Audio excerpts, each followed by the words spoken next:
The Electoral College is the process in which the United States selects a president every 4 years. Well, it's less of a process and more of a group of electors, but that's not important to the scope of this video. The number of electors each state receives is tied directly to its congressional representation. There are 50 states, each with 2 seats in the Senate, meaning that every state gets at least 2 votes. Well, actually, each state also receives 1 seat in the House at least, so bring the new minimum to 3 per state. In the Apportionment Act of 1911, Congress decided the number of members in the House would be set to 433. 2 additional seats were reserved for New Mexico and Arizona, who each joined the Union a year later in 1912, bringing our total to 435 representatives in the House. When that number was set, each representative was responsible for about 210,000 constituents on average, fewer for smaller states and more for larger states. This number of representatives was increased by 2 temporarily with the addition of Hawaii and Alaska as states into the Union, but was brought right back to 435 once the census was complete at the start of the 1960s and likely will not be looked at again for quite some time. We'll get into how the census works in a couple of minutes. Nowadays, each member is meant to represent an average of 770,000 constituents. So that would give us 535 electors to be distributed to each state based on its total congressional representation. Well, it would have, except there was an amendment made to the U.S. Constitution in 1961 granting the Capital District of the United States, Washington, D.C., a number of electors equal to the whole number of senators and representatives in Congress to which the district would be entitled if it were a state, but no more than the least populous state. That last line basically means that as long as Wyoming exists, D.C. is awarded 3 electors. Each state is allowed to decide how each elector is to vote. However, all but 2 appoint every vote to the majority winner within the state. The 2 extremes of this can be compared by looking at Arizona and D.C. in the 2020 election. Over 92% of D.C. voters chose Biden to be their next president. Because of this, all 3 electors were told to vote for Biden at the Electoral College. On the other hand, in Arizona, voters selected Biden by a margin of only 0.4%, or in other words, 10,000 more people chose Biden over Trump out of 3.3 million voters. Just like D.C., Arizona also sent 100% of its 11 electors to vote for Biden at the college. In these 48 states and D.C., this means that in the most extreme scenario, a margin of 49 people could cause 529 electoral votes of the 538 to swing in either direction. This is obviously not a scenario that could happen in real life, but a total of 380,000 voters, or 0.25% of the electorate, determined 93 electoral votes in 2020. This means that if 52,000 voters across Pennsylvania, Arizona, and Georgia had changed their minds on Election Day, representing 0.03% of voters across the U.S., Biden would have lost the 2020 election despite maintaining over 7 million total votes more than Trump in the popularity contest. The only 2 states that don't employ this winner-take-all structure for the Electoral College are Maine and Nebraska, electing to separate their Senate and representative allocations. For each of these states, 2 electoral votes are still awarded to the majority winner of the state at large, while the congressional districts, 2 for Maine and 3 for Nebraska, are separated based only on the voters inside of these districts. Maine was the first to employ this voting method in 1972, and Nebraska followed suit 20 years later in 92.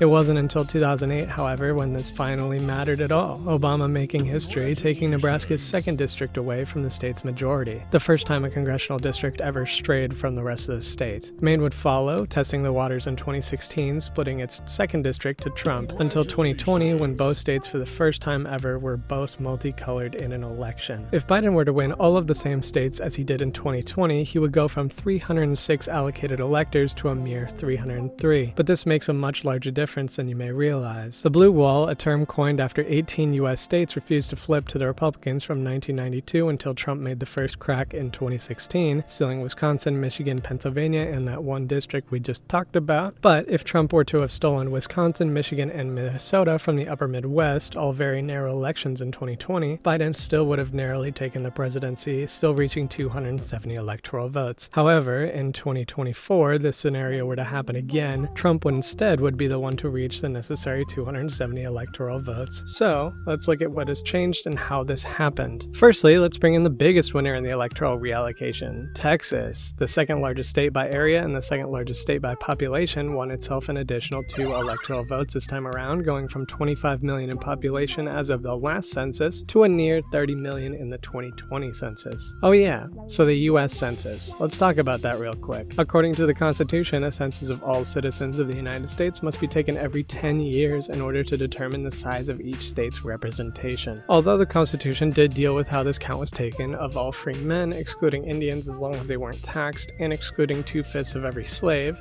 which was fixed like 70 years later, fought a whole war about it and everything. So the census has been taken every 10 years since 1790, and because the census can be performed over the course of a full year, it is not mandatory for the clerk of the House of Representatives to notify each state until January 25th of the following year, except in 2020 because of complications. The states are given ample time to work on their redistricting, which typically means that the first elections affected after the decennial census are 2 years afterwards, except for in 1920 because of complications. For those reasons, the 2024 Electoral Map is the first presidential map to reflect the 2020 census and by rule will be identical in 2028. The other states to gain electoral votes are that of Florida, North Carolina, Colorado, Oregon, and for the first time since 1988, Montana will have more than 3 electoral votes. But because that total number of electors have gone unchanged, with 7 votes gained by these states, 7 must be taken away from elsewhere. I'm sure you've heard the media talk about how people are fleeing California. Well, that has nothing to do with this because as of the 2010 census to the 2020 census, California actually gained over 2 million people. However, because as a percentage the US population grew faster than California, they lost an elector moving from 55 to 54, decreasing for the first time ever. Pennsylvania, Ohio, Illinois, New York, and Michigan follow suit, while poor West Virginia drops to its lowest electoral vote share in the state's history. So in tally, we have 4 likely red states gaining electoral votes with only 2 losing electoral representation,